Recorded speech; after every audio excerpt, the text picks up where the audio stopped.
Bueno, vamos a iniciar hoy. Vamos a estar hablando de una nueva serie. Esta serie se llama Las famosas últimas palabras de Jesús.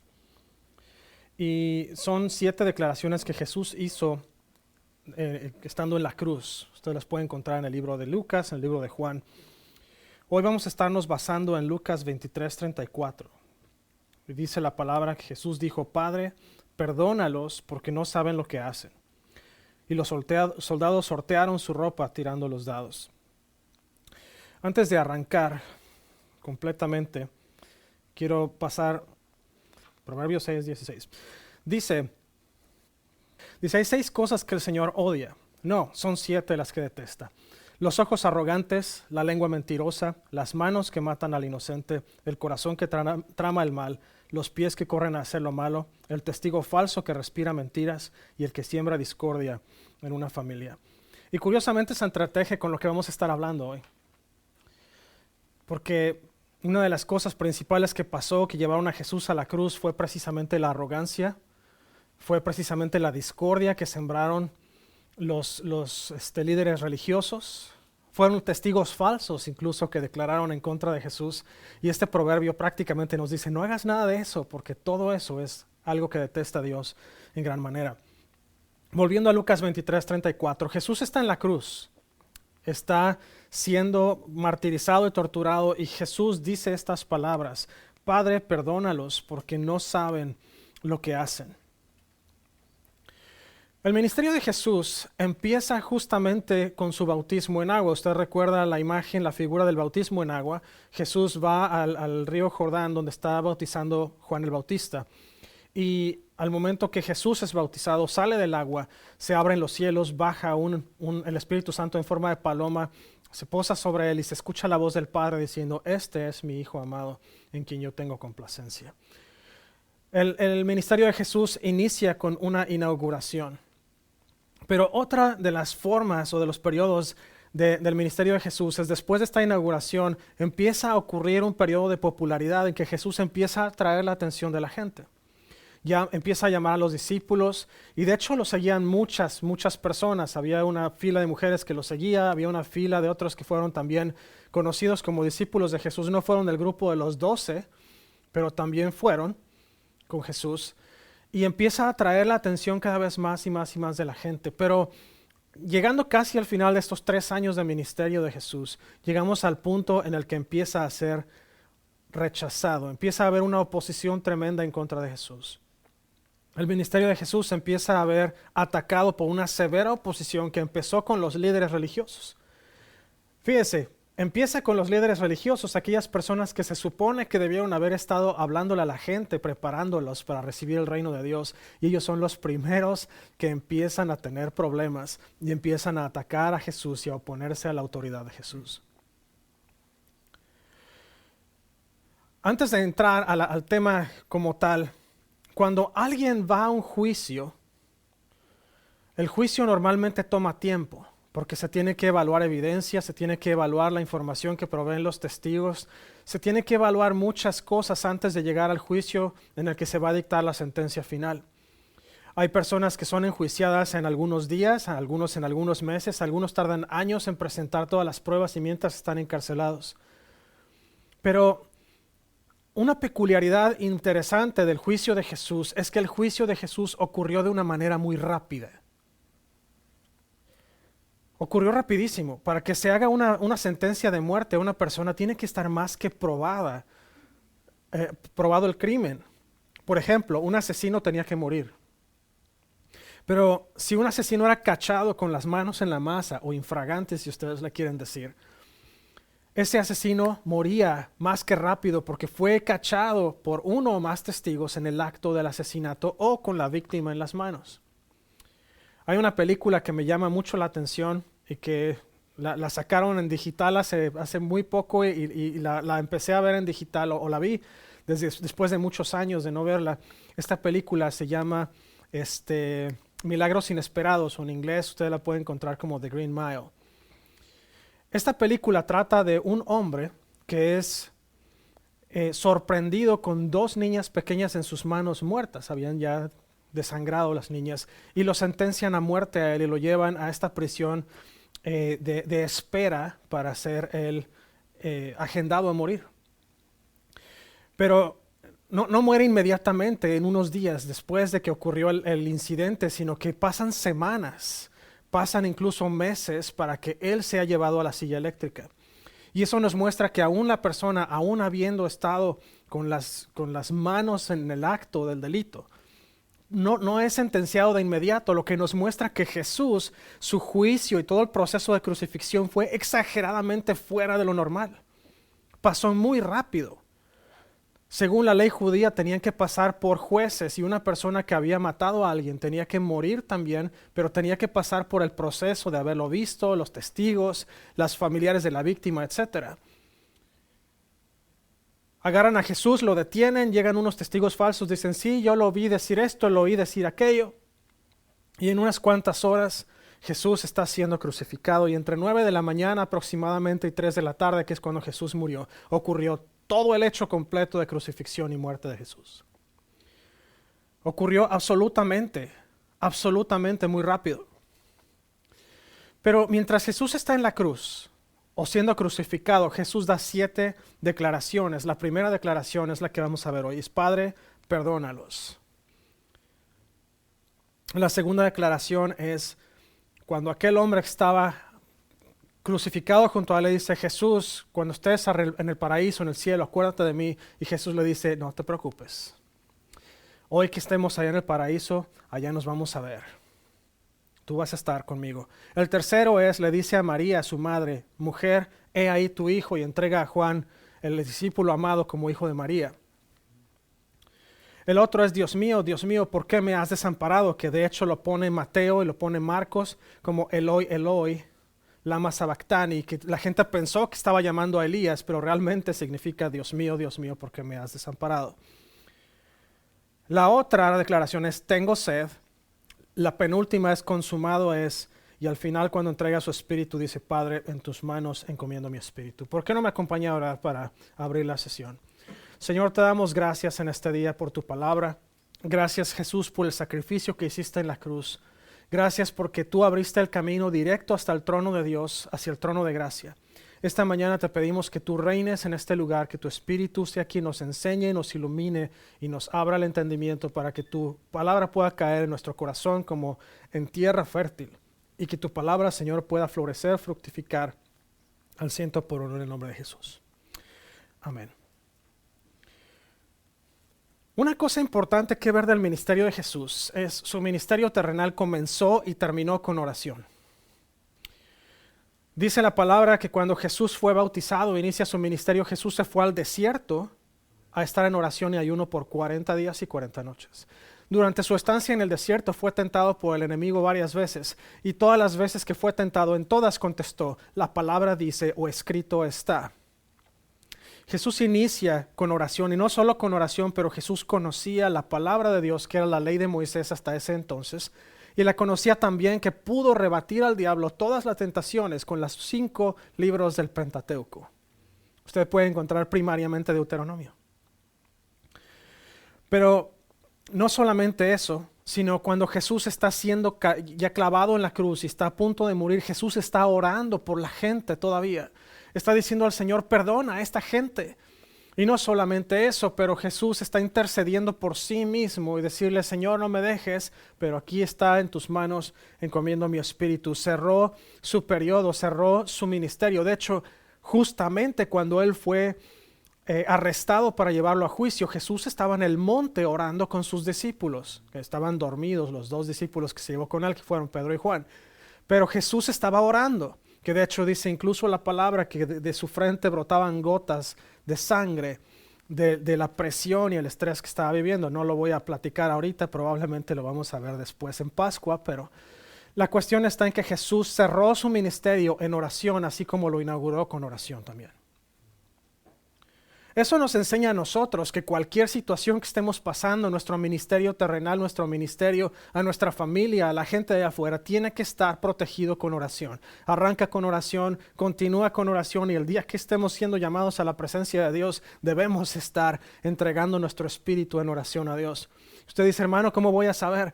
Hermano, hay mucha gente o toda la gente que yo conozco, saben cuando están a punto de irse y justamente lo dicen, ya me voy, quiero poner todo en orden, hacen su oración. Los que no se han arrepentido toman esos últimos 5 minutos para arrepentirse. De hecho, pasó con el abuelito de mi esposa. Él hizo la oración de fe, recibió al Señor y poco tiempo después falleció. No sé por qué se esperan hasta el último segundo muchos de ellos, pero tenemos esa oportunidad cuando nuestro espíritu sabe que está siendo llamado a la presencia de Dios y podemos todavía orar. Así que manténgase en oración. Su ministerio no es nada más a la gente allá afuera, es a usted, a su familia, en específico a su esposa y a sus hijos. Si tiene nietos, también es su ministerio a sus nietos. Dice la palabra que nosotros enseñemos a los hijos en el camino de Dios y jamás sus pies se apartarán del camino. Así que enséñale a sus hijos y a sus nietos. Si tiene bisnietos, también enséñale a sus bisnietos. En Lucas 24, Jesús está actuando sobre la enseñanza que dio en Mateo 5. ¿Usted recuerda el Sermón del Monte? Jesús está pidiéndole a Dios perdón por la gente que está torturándolo, ofendiéndolo, insultándolo, le arrancaron las barbas, le pusieron la corona de espinas, lo desnudaron. La imagen que tenemos en todo lugar es de que Jesús tenía ahí su batita y todo eso cuando estaba en la cruz. No es cierto. Cuando eran crucificados los reos de muerte, los desnudaban completamente para que pasaran vergüenza completa en la cruz.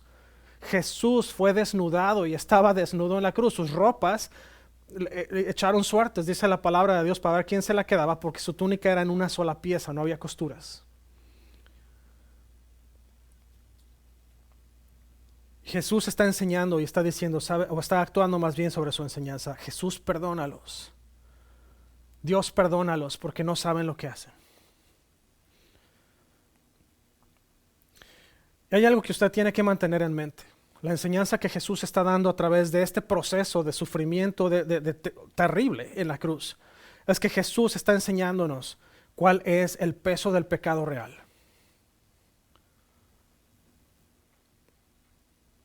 Nos está enseñando la importancia del pecado en nuestra vida, pero no nada más nos enseña la importancia del pecado en nuestra vida, lo vamos a ver también en la siguiente semana, pero otra cosa que está enseñando Jesús es la gracia, la inmensidad de la gracia de Dios, que a pesar de que la gente lo insultó, lo humilló, lo ofendió, lo atacó, le hizo todo lo que quisieron, Jesús todavía perdona a esta gente en el punto de morir. Y no solo eso, pero se estaban burlando de él los otros dos que estaban colgados al lado de él. Y uno de ellos le dice, Señor, pues acuérdate de mí. Y Jesús todavía le dice, hoy que llegue allá arriba al paraíso, ahí nos vamos a encontrar. Así de fácil. Jesús está enseñándonos la inmensidad de la gracia de Dios y la confiabilidad del amor de Dios. Porque Dios nos amó, Dios nos dio gracia para podernos regenerar y para podernos reconciliar con Él. ¿Está de acuerdo? Hoy estamos dormidos todos.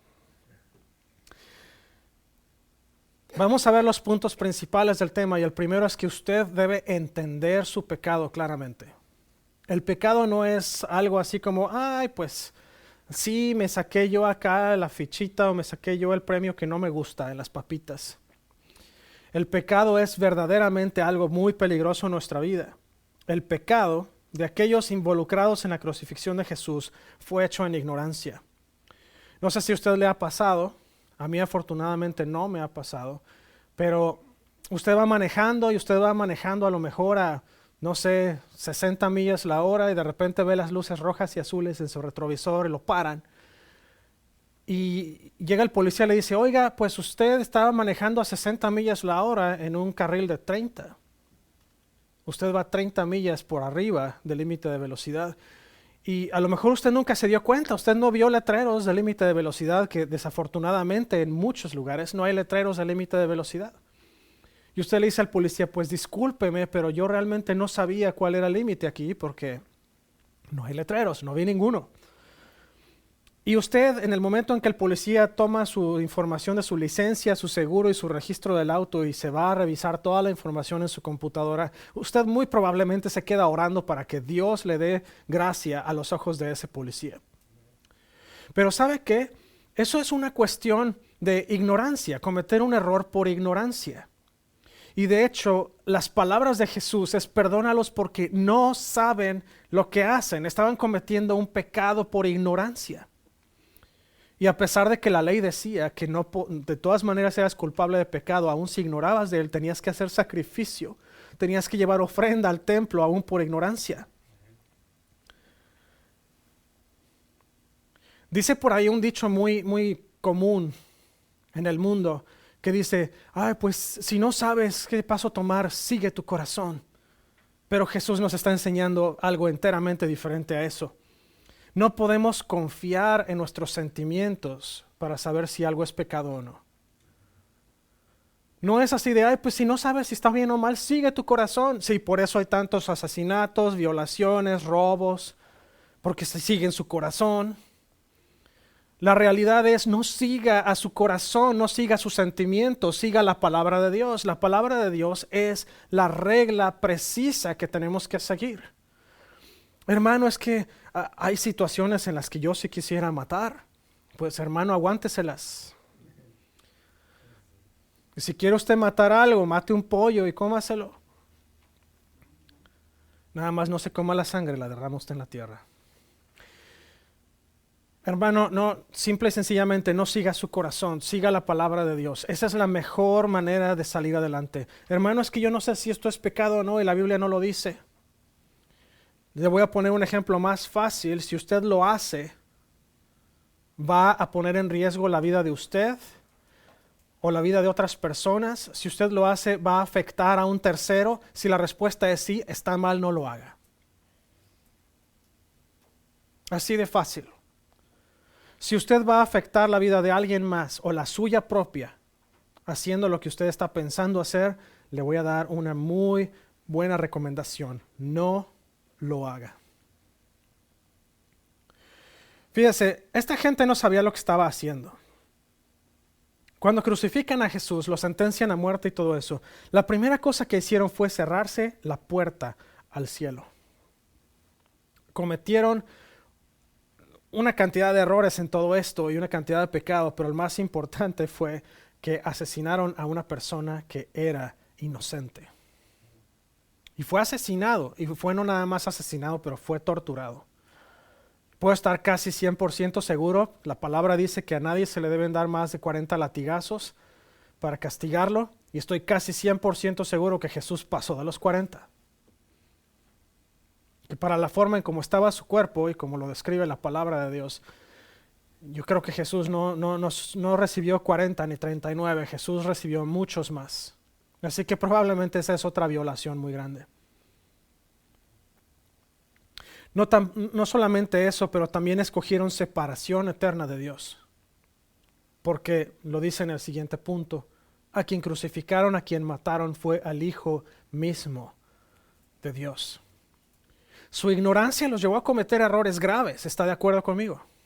Los llevó a destruir completamente su propia relación con Dios y su propia salvación. Ahora, cuando nosotros pecamos, ¿cuál es la tendencia humana? ¿Qué es lo que el ser humano procura hacer cuando peca? Usted véalo con un niño chiquito, cuando cometen un error, cuando desobedecen o hacen algo que no debieron hacer, tiraron el florero de mamá, tiraron la vela aromática de mamá, rayaron el coche de papá, rompieron las hojas de trabajo de papá, lo que haya sido. No estoy describiendo a nadie en particular, simplemente es un ejemplo. Pero, ¿cuál es la reacción normal de un niño cuando pasan ese tipo de cosas? Van y se ocultan o ocultan que lo hicieron. Pepito, ¿tiraste el florero? No, eres el único en la casa y estás parado justo ahí y tienes tierra en las piernas. Pero lo tratan de ocultar, no, yo no lo hice. O la otra, se dan cuenta que tienen tierra en las piernas y van y se limpian con la toalla del baño. Tratan de ocultar su pecado. Tratan de ocultar su error. El segundo es justificarlo. Pepito, ¿por qué tiraste la maceta? Es que vi que se metió una serpiente a la maceta y traté de matarla. Sí, tirando la maceta. ¿Dónde está la serpiente? No sé. Tratan de justificarlo. La otra es que culpamos a otros. Ella culpó a la serpiente. ¿En dónde está la serpiente que se metió a la maceta? Se esfumó en el aire porque era un fantasma. O la otra, simple y sencillamente nos rendimos. Hay un problema muy serio cuando alguien tiene algún tipo de adicción. Su manera normal es tratar de justificar su adicción, tratar de ocultar la adicción. No piden ayuda, culpan a la adicción y culpan a la gente que los incita a seguir emborrachándose o a seguir drogándose, pero no toman la responsabilidad de ellos y se rinden. Esa parte de nos rendimos es cuando nosotros decidimos no pedir ayuda, decidimos simplemente dejarnos llevar por nuestro pecado. Y la adicción es el ejemplo típico de esto, porque todas las características que usted ve aquí son parte de esa adicción. Y usted póngale el nombre que quiera. La adicción al tabaco, la adicción al alcohol, la adicción a las drogas, la adicción a jugar los juegos prohibidos. Hermano, ¿cuáles son los juegos prohibidos? Váyase al casino, todo lo que usted vea es prohibido. Por algo están solamente en ciertas reservaciones indias aquí. Son prohibidos. Y son prohibidos por la palabra de Dios. De hecho, le tengo noticias. Las rifas técnicamente también son juegos prohibidos. ¿Qué deberíamos hacer nosotros con nuestros pecados? Lo primero es admitirlo. Dice la palabra que confesemos nuestros pecados. Usted no tiene que venir aquí al confesionario porque a mí no me tiene que decir nada de la relación de usted con Dios. Pero tenemos que confesar nuestros pecados. Tenemos que admitir nuestros pecados. Tenemos que decirle a Dios, la regué, perdóname. La segunda fase es arrepentirnos y la forma como dice arrepentirnos en el griego antiguo, en la palabra de Dios, es tomar el rumbo opuesto a lo que usted estaba haciendo, alejarse, apartarse lo más posible. Si usted va caminando en esta dirección, arrepentirme es ups y no regresar. ¿Por qué David, a pesar de sus errores, fue llamado un hombre conforme al corazón de Dios? Porque sí la regó, sí cometió muchos errores muy graves, pero David jamás volvió a cometer el mismo error. Se arrepentía y no regresó nunca. ¿Cómo crees, hermano? ¿Mató personas inocentes? Sí. Lo hizo con Urías el Eteo y no lo volvió a hacer. Se quedó con su esposa, cometió adulterio, pero no cometió adulterio de ninguna otra cosa. Hizo el censo una sola vez y eso le bastó. Todos los errores que cometió fueron una sola vez. El mismo error, una sola vez. Cometió otros errores, pero es otra cosa. La otra es aceptar responsabilidad. Si hablamos de una adicción es aceptar que está en adicción. Acepto que estoy en adicción, necesito ayuda y es recibir el perdón de Dios la otra. Porque hay gente que sí lo aceptan y aceptan la responsabilidad, pero no se perdonan a sí mismos y eso los lleva a no recibir el perdón de Dios directamente. No pueden recibir perdón. Hay gente que dice, no hermano, es que yo cometí este error, yo jamás me voy a perdonar. Pues empieza a perdonarte, ¿no? Comiénzale a perdonarte. No eres nadie para retenerte el perdón a ti mismo. Si Dios te perdona, ¿por qué tú no? Ahora, ¿cuáles son los principales problemas que nos van a estorbar para nosotros llegar hasta hacer lo correcto con nuestros pecados? La primera parte es temor. Y el temor, la verdad es que mientras más aprendo del temor, más me impresiona esa herramienta del enemigo. Le voy a contar una historia. Esta historia realmente me deja boquiabierto. Hubo una mañana en esta semana en que en el cuarto donde yo trabajo, porque yo sigo trabajando desde la casa, mi oficina de la casa está prácticamente al otro lado del cuarto de los niños. Y estaba yo trabajando y de repente escuché a los niños jugando y estaba sonando como si hubiera una manada de lobos allá dentro de su cuarto. Y yo dije, bueno, están jugando porque tienen lobitos de peluche. Dije, bueno, están jugando con sus lobos, ¿no? Y después escuché que ella entró y les dio los buenos días y empieza a prepararlos para salir de su cuarto. Y les dice, están jugando, escuché que ustedes tienen unos lobos o no sé qué.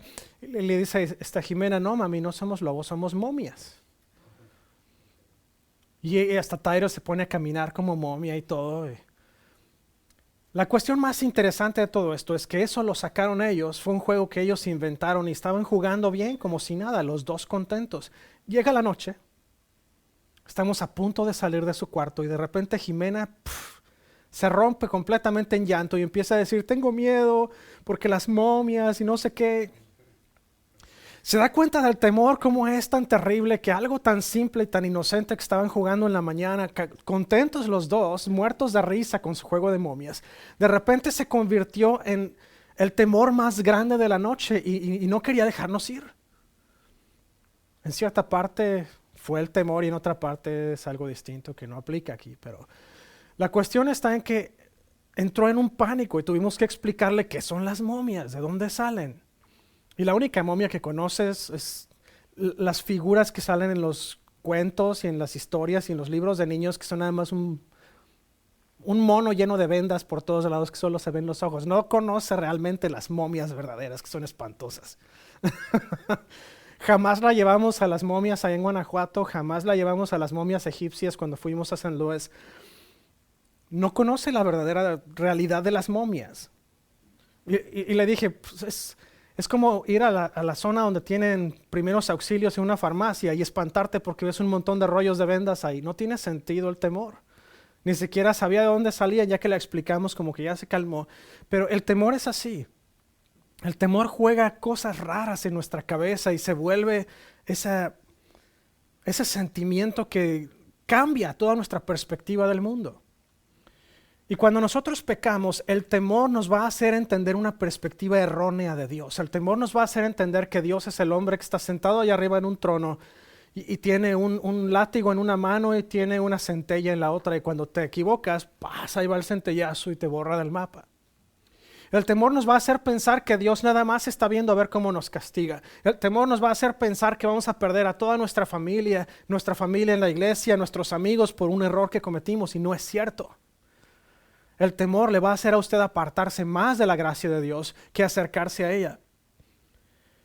Leíamos en el proverbio hace rato que el orgullo es algo que Dios detesta, y el orgullo nos va a hacer también ser detestables a Dios en este aspecto. Porque a pesar de que nosotros estamos fallando y cometiendo el error, nos hacemos lo suficientemente orgullosos para decir, yo no necesito perdón, yo no hice nada mal, yo soy buenísimo, soy el mejor del mundo. O a lo mejor usted tiene conocimientos bíblicos o solía usted ser servidor en una iglesia y a lo mejor dice usted, no, pues es que yo no cometo pecado, yo soy infalible porque pues, yo predicaba. O yo servía aquí o servía allá, yo fui ujier por 20 años. O yo fui el que le limpiaba las alfombras, o yo fui el que hacía todo lo de audio, iluminación y todo eso. Y pues yo soy buenísimo. Realmente nadie lo es. Y le voy a decir, empezando por los que predicamos aquí en el púlpito, nadie es perfecto. Todos necesitamos el perdón de Dios. Yo no soy perfecto, yo cometo mis errores y luego me doy cuenta y estoy así de, ouch, Señor, perdóname. Yo no soy tan bueno como David. Yo a veces caigo en el mismo error 2 o 3 veces. Pero ¿sabe qué? Todos tenemos que entender que el orgullo nos va a estorbar para recibir el perdón de Dios. Así que si usted está en algún pecado que usted piensa que no puede perdonarse usted mismo, no necesita perdón de Dios porque usted piensa que usted es muy bueno, hermano, deje su orgullo a un lado. El orgullo le va a estorbar. El orgullo lo va a detener. Otra cosa que tenemos que entender es que tenemos que ver la gracia de Jesús correctamente, sabiamente, precisamente. Su forma llena de gracia de acercarse a nosotros es inmerecida. Nosotros no podemos ganar la gracia de Dios. No hay nada que podamos hacer. No hay nada que podamos decir. No hay cosa que podamos nosotros iniciar. No hay empresa que podamos nosotros arrancar. No hay nada, y lo repito, nada en absoluto que nos pueda hacer ganar la gracia de Dios. Nada. Nosotros no la podemos adquirir, no la podemos ganar. La gracia de Dios fue extendida en el momento en que había más pecado sobre la tierra. En el momento mayor de pecado, cuando todo estaba en su clímax, ahí fue cuando la gracia de Dios fue extendida a través de un hombre que llegó hasta la cruz por usted y por mí. Ahora, ¿qué va a hacer Jesús con el pecado? Porque usted va a ir a clamar a Jesús y le va a decir, Jesús, perdóname. Jesús le va a perdonar, dice la palabra. La única forma en que no recibamos el perdón de Dios, de Jesús, es si usted está reteniéndole el perdón a alguien más. Fuera de ahí, usted está perdonado por Jesús cuando usted llegue a pedirle el perdón. La segunda cosa que va a hacer con él es removerlo completamente. Dice que la palabra de Dios que él lo va a aventar de otro lado y no se va a acordar de él ya nunca más. Si Dios no se acuerda del pecado de usted, ¿por qué usted se tiene que acordar? Hermano, es que el diablo me recuerda. Dígale al diablo que se vaya a barrer a algún lado. Dios ya se olvidó del pecado, usted olvídese de él. Ya lo perdonó, quedó atrás. Y dice la palabra de Dios que lo va a enterrar. De hecho, dice también la palabra que lo va a aventar hasta el fondo del mar. Y les he dicho esto antes, pero me gusta repetirlo. Los científicos hicieron un estudio. La presión en la parte más profunda del mar es tan alta que si tomaran el barco más grande de la Marina de los Estados Unidos y lo arrojaran al fondo del mar, cuando lo sacaran de nuevo a la superficie, sería el tamaño de una lata de Coca-Cola. Si eso pasa con el barco más grande de los Estados Unidos, le prometo que su pecado desaparece con la presión del fondo del mar. Y eso es hablando de un aspecto científico. Su pecado no existe más. Una vez que Jesús lo perdona, se acabó ese pecado, no hay más que decir. Ya se fue. Las acciones de Jesús son rápidas, son completas, son continuas y son gratuitas. Cuando Jesús perdona, no lo hace a uno esperar un año y dar el periodo de aprobación y el periodo de revisión y el periodo de amparo y el periodo de contraamparo. No, cuando Jesús perdona, perdona y se acabó.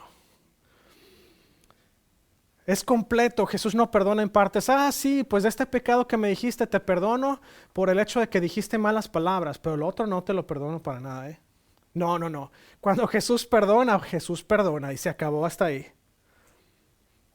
El perdón es continuo. Jesús sigue ofreciendo perdón todo el tiempo. Si usted lo acepta o no, ese es problema de usted. Pero el perdón de Jesús sigue siendo ofrecido continuamente y es gratuito. Usted no tiene que hacer nada, solamente arrepentirse. Usted no tiene que pagar, usted no tiene que hacer votos, usted no tiene que ganar indulgencias, usted no tiene que hacer nada de eso. Lo único que tiene que hacer es aceptar el perdón y eso es todo lo que usted tiene que hacer. Jesús no le va a pedir nada a cambio. La gracia de Dios jamás nos va a llevar a pecar. Por el contrario, siempre nos va a llevar hacia la justicia. La gracia no es una licencia para pecar, aunque suene eso como una película de James Bond. La gracia no es una licencia para pecar. La gracia jamás le va a poner a usted en la mente y en el corazón el hacer pecado nada más por el hecho de que Dios me va a perdonar. Por el contrario, por el hecho de que usted está agradecido con Dios, que no mereciéndolo, usted ha sido salvado. Es que le va a llevar a usted a justicia y a piedad.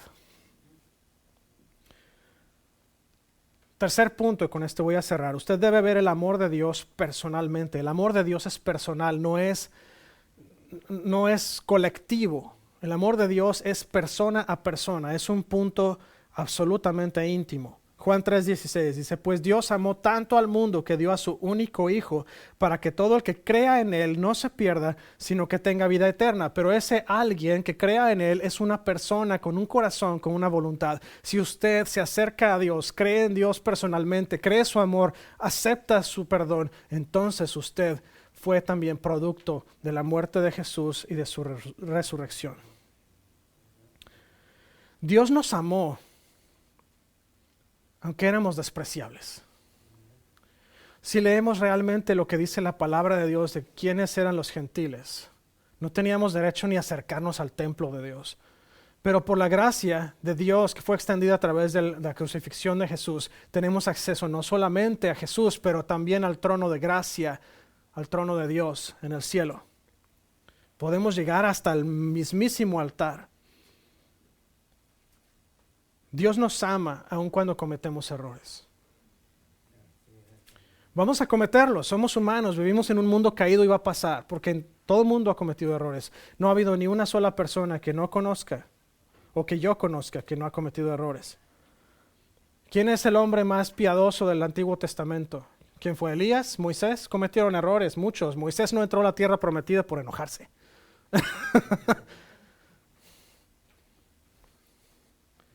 Dios le ama y desea que usted sea restaurado y reconciliado cuando usted ha pecado. En pocas palabras, Dios le ama tanto que no quiere que usted se quede afuera del paraguas. Métase a la casa con Dios. Reconcíliese con Él.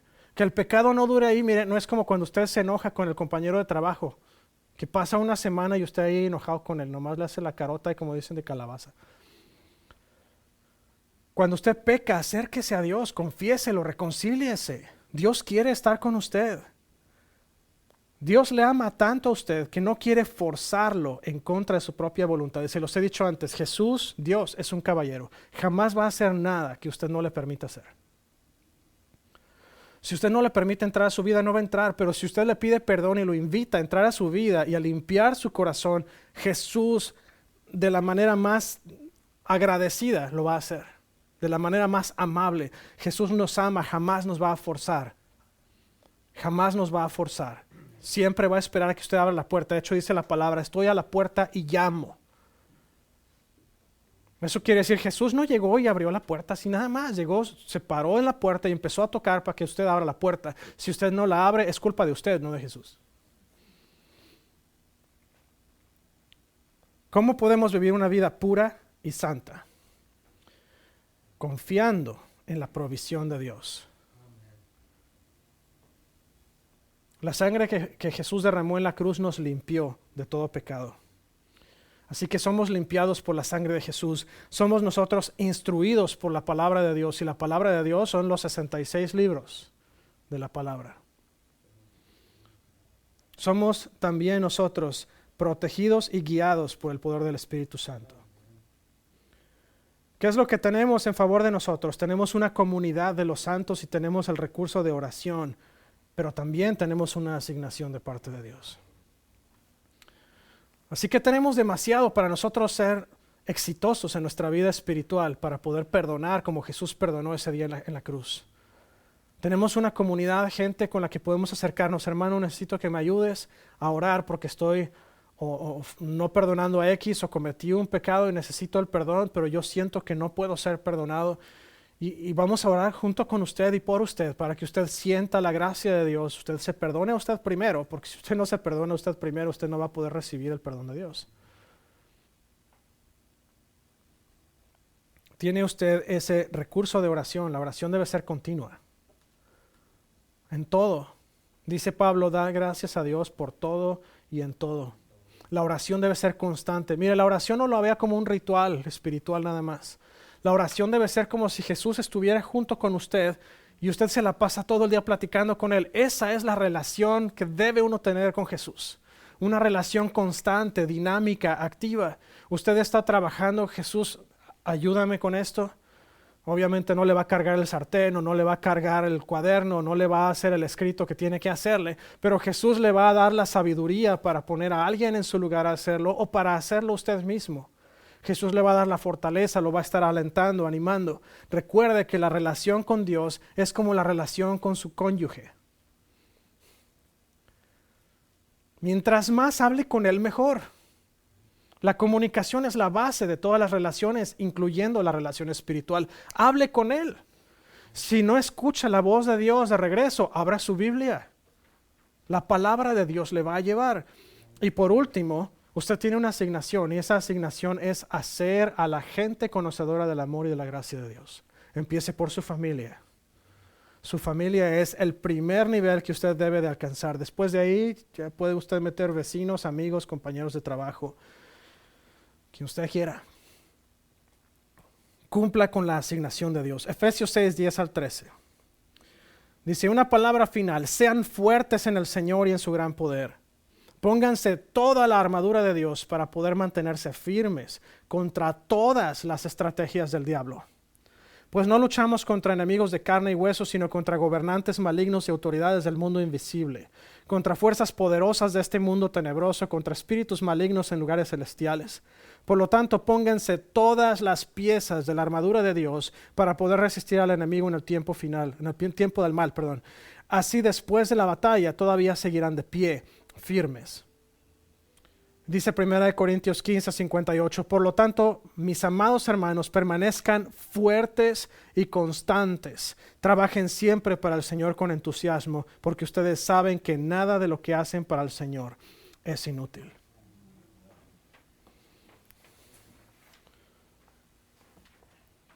Esta mañana, si me acompañan poniéndose de pie, me gustaría hacer 2 llamados. Si usted está del otro lado hoy y dice, ¿sabes qué, pastor? Yo siento que Dios me habló hoy, siento que esa gracia y ese perdón del que hablaste, yo lo puedo experimentar y lo quiero experimentar. Le tengo noticias, ese perdón está disponible siempre, lo único que tenemos que hacer es una oración simple, pidiéndole a Jesús que nos limpie de todo pecado y que venga a morar en nuestro corazón. Pero no es tan fácil como nada más hacer la oración. La oración es el principio. Fuera de ahí todavía tenemos que caminar con Dios y tenemos que llevar una vida agradable a Dios. Y yo puedo hablar con usted de eso después. Pero si usted esta mañana dice, ¿sabes qué, pastor? Yo quiero hacer esa decisión. Si usted está en línea, nos está viendo en línea, si usted está escuchándonos en podcast, o si está aquí presente, dice, ¿sabes qué, pastor? Yo lo quiero hacer. Cierre sus ojos donde está. Le voy a pedir a todos que cierren sus ojos. Si usted ya ha aceptado a Cristo en su corazón, póngase a orar por aquellos que nos están escuchando o viendo, aquellos que están en el auditorio. Pero si usted dice, ¿sabes qué, pastor? Hoy lo voy a hacer. Nada más repita conmigo estas palabras que vamos a decir. Repita esta oración de todo corazón, creyendo en su corazón lo que está diciendo. Señor Jesús, te doy gracias por el sacrificio de la cruz. Te pido perdón por mis pecados, porque yo sé que te he fallado, yo sé que he hecho mal. Te pido esta mañana que borres mi pecado. Te pido que vengas a mi corazón y me hagas una nueva creación. Yo reconozco que Dios Padre te levantó de la muerte con poder. Y esta mañana te entrego mi vida. Toma el control de ella. Te confieso como mi único Señor y Salvador. Y te doy tantas gracias porque sé que hoy acabo de pasar al libro de la vida. Y acabo de formar parte de tu familia. Gracias, Jesús, en tu nombre santo. Si usted hizo esta oración, le voy a pedir que, si nos está viendo, está la información en pantalla. Si nos está escuchando, que me mande un WhatsApp al 918-350-9486 o vaya a facebook.com/ofa.hispano. O puede mandarme un correo a fmonroy@wasofirst.com. Déjeme saber que tomó esta decisión. Tengo cosas que platicar con usted. Quiero darle los siguientes pasos. Pero si usted está hoy aquí y usted dice, ¿sabes qué, hermano? Yo ya conozco de Jesús. Yo he caminado con Jesús, pero pues yo no he podido perdonar a alguien. Yo tengo todavía rencilla con alguien. O a lo mejor dice, yo no tengo ninguno de estos problemas, pero yo quiero ser cada vez más como Jesús. Ahí donde usted está, puede levantar su mano. Levante sus manos en señal de rendición a Dios. ¿Y por qué no me acompaña en oración? Señor, te damos gracias esta mañana. Jesús, gracias porque sin merecerlo nosotros, tú nos perdonaste y tú nos entregaste la vida eterna. Gracias, Jesús, porque no siendo merecedores, tú extendiste tu gracia. Señor, no necesitamos ahora hacer más sacrificios de animales, Señor, porque tú cumpliste con el sacrificio último y único, que era de sangre derramada para perdón de pecados, y dice la palabra que toda tu sangre, hasta la última gota, fue derramada por nosotros. Te damos gracias, Jesús. Te pedimos en tu nombre santo que tú nos ayudes a ser mejores cristianos. Señor, ayúdanos a mostrar cada vez más tu gracia, tu misericordia, tu perdón y tu amor a través de nuestras actitudes, nuestras acciones, nuestro comportamiento. Queremos ser pulidos, queremos ser nosotros cada vez más parecidos a ti, Jesús. Queremos alcanzar la estatura del varón perfecto, como decía Pablo. Te pedimos en tu nombre santo, Jesús, que tú toques nuestro corazón, nuestra alma, nuestra mente, que cada vez que venga la tentación podamos rechazarla como Jesús tú hiciste en el desierto durante la tentación. Que podamos decirle, no, escrito está. Escrito está, escrito está, escrito está, que podamos rebatir al enemigo con la palabra, porque sabemos que tu palabra es poder, y donde está tu palabra está tu presencia. Señor, revístenos con tu Espíritu Santo. Ayúdanos a crecer cada vez más, a ser como tú. Ayúdanos a crecer cada vez más, a ser buenos cristianos, buenos embajadores de Jesús. En el nombre poderoso de Cristo. Señor, ayúdanos a perdonar. Ayúdanos, Señor, a mostrar gracia. Ayúdanos a mostrar misericordia. La gente necesita, Señor, misericordia y amor, sobre todo, y gracia. Ayúdanos, Señor, a ser embajadores, a ser esos presentadores de tu gracia y de tu misericordia. Que la gente vea que hay algo diferente en nosotros. Y que podamos nosotros, Señor, decirles, es por la gracia de Jesús, es por el amor de Dios y por su misericordia que he sido transformado. Y tú lo puedes experimentar también. Ayúdanos, Señor, en el nombre poderoso de Jesús. Gracias, Dios. Gracias, Señor, por este día. Y te doy gracias por mis hermanos, los que están viéndonos, escuchándonos, los que están aquí presentes. Te pido, Señor, que los bendigas. Bendice su trabajo, su casa. Bendice, Señor, su salud. Llénalos de tu Espíritu Santo. En el nombre de Cristo Jesús. Gracias, Señor. Y que el Señor me los bendiga y los guarde. Que bendiga su entrar y su salir, su acostar y su levantar. Que el Señor haga resplandecer su rostro sobre ustedes y les dé paz, hoy, mañana y siempre.